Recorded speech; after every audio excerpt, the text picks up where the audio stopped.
What is up, guys? Welcome to the Jandy show. Goddamn, what a feeling right now. I did the 70.3 miles in Puerto Rico and I am currently feeling so good, so relaxed, but my legs are still killing me right now. I am so excited to share with you guys the whole process of how this went because I have so much to unpack, and this begins all the way from 2 days before the race. I first and foremost want to thank all of you guys for watching me throughout this journey. I've gotten a lot of congratulations, thank you, and honestly, I couldn't have done this Ironman without your support. And so I want to include you with me on this journey as I grow and develop and see what I'm truly capable of, but also showing you that you are also capable of more. So 2 days before the Ironman, it was check-in day. So my check-in was on Friday, the Ironman was on Sunday. I bring my bike to the check-in and I go over to the bike guy and I'm like, hey man, I got my tires recently changed and my tube fixed. I'm just wondering if you can give my bike another maintenance check just so that I make sure everything is clear and good before the bike itself. So I give my bike to the guy, he's like, cool, I'll check it. Leave my bike with him, and then I go over to the side of where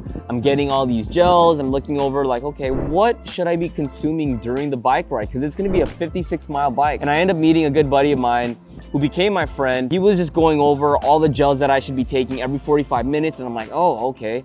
And then he also told me that you should also have an extra water bottle with you. I'm like, one water bottle is not gonna be enough? And he's like, no man, for 56 miles, you're gonna need 2 water bottles, or else you're gonna have to stop at every station possible to be drinking water. So I got 2 water bottles, and he was also, man, you're also gonna need a little baggie to put all your gels in. And I'm like, okay, I guess I'll get that too. So I was buying all my products, leave the checkout place. I come back 2 hours later. The guy at the bike store tells me, hey man, you're gonna need a new chain, a new cassette, and this is very important because your chain is basically spaced out and it's too stretched out that it's gonna affect your performance when you bike. Later on that day, I come back again to the check-in and he has my bike all ready. I already bought a new water bottle, a new little baggie for my bike. I got the chain fixed, got the cassette, spent over like 250 bucks just like getting all my maintenance done and all the things that I needed. And so I take the bike with me and just give it a ride throughout the day, you know, just mentally preparing myself. And I felt something weird. The gear that the bike was on, it felt pretty good, but I was like, how come it doesn't go any faster in terms of the resistance? Every time I would ride the bike and I would pedal, I would try pedaling faster and faster, but I would lose control because it would just be spinning so fast. And so I was like, you know what? I gotta take the bike back and see what's up with it. So the next day follows, I come back on the check-in day and I go back to the bike shop guy and I'm like, hey man, I just wanna make sure everything's good with the bike, but it's kind of weird because every time I try riding the bike, it doesn't feel right. And he's all like, were you changing the gears? What?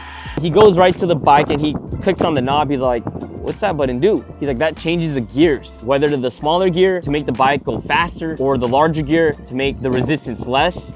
Yeah, boy. And the bike go a little bit easier for going incline, biking uphill. And I was all like, I did not know that. And I looked like a complete dumbass. And I told him straight out, I was all like, dude, I am such a rookie and noob. And then he looks at me and he's all like, I know. And I was all like, oh my gosh.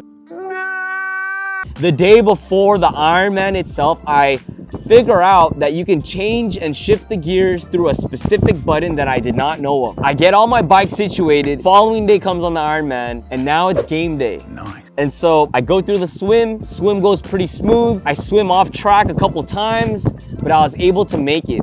Finish the swim 48 minutes, pretty solid for someone who's a rookie swimmer. And right after I get out of the pool, I feel my toes and my calves cramping. So I grab my shoes, I transition and I run all the way to my bike, put my bike stuff on, and then off to the roads, I'm on my bike going at it for 56 miles. And what's crazy was the first 10 miles into my bike, I had all this water I felt in my nasal, in my nostrils. Maybe 5 miles into the bike, I take a hard blow on my nose, a hard blow. And then moments later, I look down at my arm and I see blood dripping everywhere, all on my forearm. Oh God! All on my triathlon suit. And I'm like looking at I put my hand right on my nose and I look and I'm like, shit, blood everywhere. And I'm like, God damn, how did this happen? I thought it was just water coming out of my nose. And so I come to find out, I'm like, all right, you can't panic right now. You gotta chill. You're barely into the bike. I'm like, okay, relax, relax. I wipe down my nose, I wipe down my arm, I get some of the water I had. I'm squirting it all over my face, looking around, making sure nobody's seeing me so that they don't panic for me, even though they probably wouldn't. But I had all this blood all over everywhere, even over over the hood of the bike, it was complete chaos. I managed to get through that. I had enough gels with me to be hydrating with sodium packets, drinking a lot of water. I had about like 40 to 50 ounces of water on me.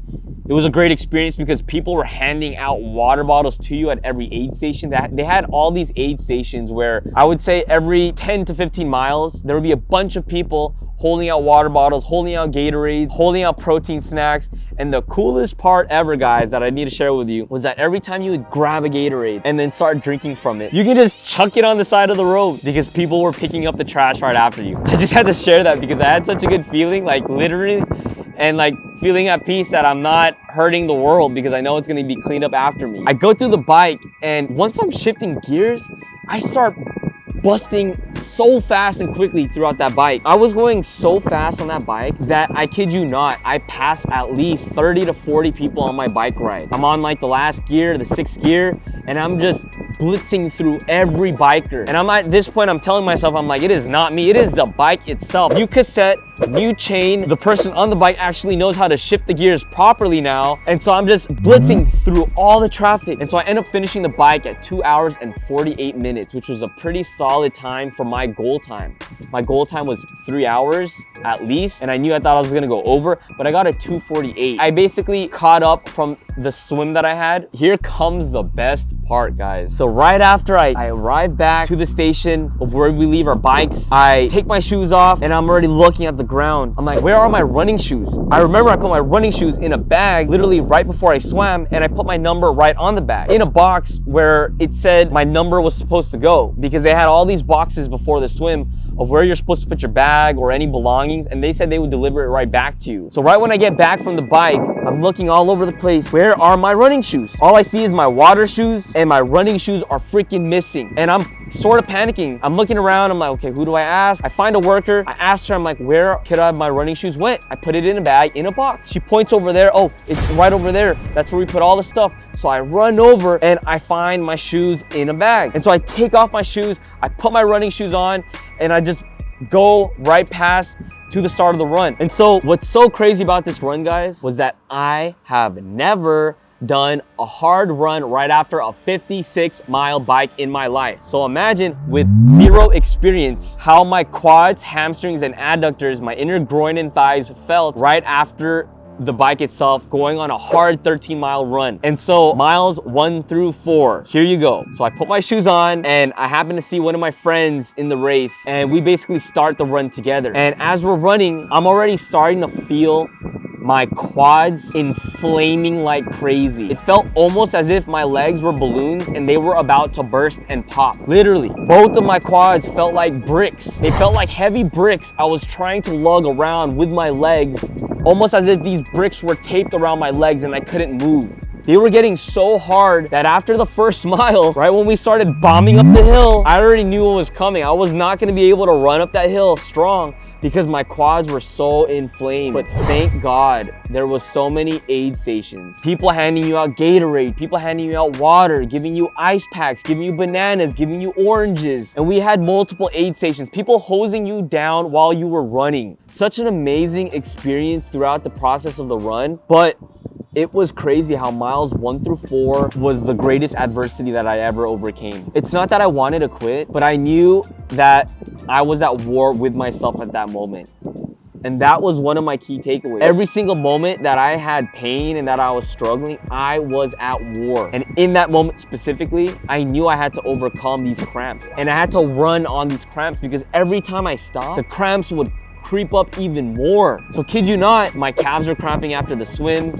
During the bike, my nose was bleeding. Now the run, my quads and my hamstrings and my groin is all shriveling up, feeling like bricks. And what got me to push through, guys, was my mentality of reminding myself why I'm doing this, to improve, and to also remind myself of the 3 top goals that I set before this race. Number 1 was to finish the race. Number 2 was to do better than I thought I would do. And number 3 was to enjoy this moment and have fun and embrace everything that I felt. And I was able to meditate throughout that run, which really helped me. I was closing my eyes at certain points and just breathing through each step. But it was crazy, guys, because after miles 1 through 4, I had this shift where I'm like, oh my gosh, I got through the hardest part of the run, which people would think is the last part. But for me, it was the beginning. It was my legs getting acclimated to the run itself. So after miles 1 through 4, I finally was able to just get back into the flow state of miles 5 through 8. I'm gonna just kind of push myself a little harder. I could feel my quads like slightly improving mentally and physically. And finally, I was able to push through 4 to 8 smoothly, 8 to 12. I already knew that this was gonna be a very, very humbling and emotional moment doing the last miles, because just signing up for this half Ironman was crazy enough, and to actually be doing it was even more crazier in my head.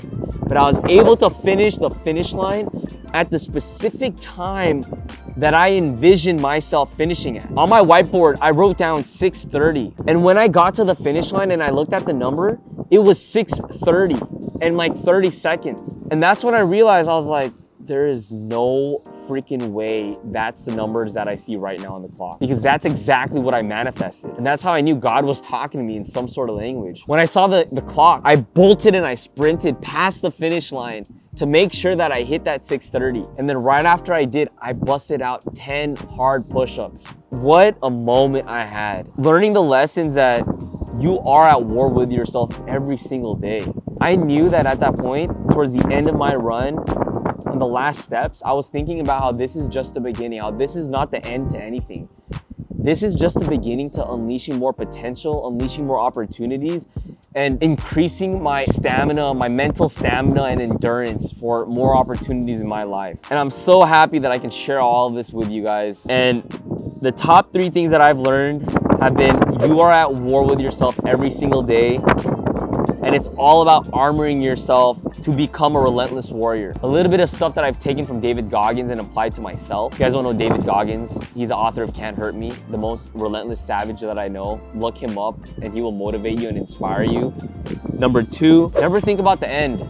There was moments where my brain wanted to think about the end of when this is gonna be done, but I knew that wasn't the right way to think. The right way to think was only execution moment by moment. And the third thing was, you are capable of so much more. And I wanna share this specifically with you, that you are capable of more than you think. For me to overcome this kind of challenge in such a short period of time, if you were to set a goal and shorten that time of that goal, instead of saying I'm gonna do something 5 years later from now or 1 year later from now, but you trim it down to 6 months from now and you sign up for it, or 3 months, like a triathlon, like a race, a marathon, whatever it happens to be, your brain will automatically go into fight or flight and will figure out a way to become prepared no matter what and no matter how you perform and do. And so that's the greatest lesson that I've learned from this all. This is just the beginning. There is so much more potential to tap into within myself. And I'm just grateful that I can share it with you, because I want you to realize that you have what it takes. You just need to set your mind, you need to think about that goal, and you need to attack that goal every single day. And it needs to scare you, because this goal scared the crap out of me. Thank you guys again for witnessing me complete my 70.3 miles on a 30-day short notice. I'm wearing my shirt too. I appreciate you guys for watching the Jandy show. Stay tuned. Don't forget to like, subscribe, and share it with your friends to inspire others to get onto this relentless mindset, because you are so much more capable than what you think you have.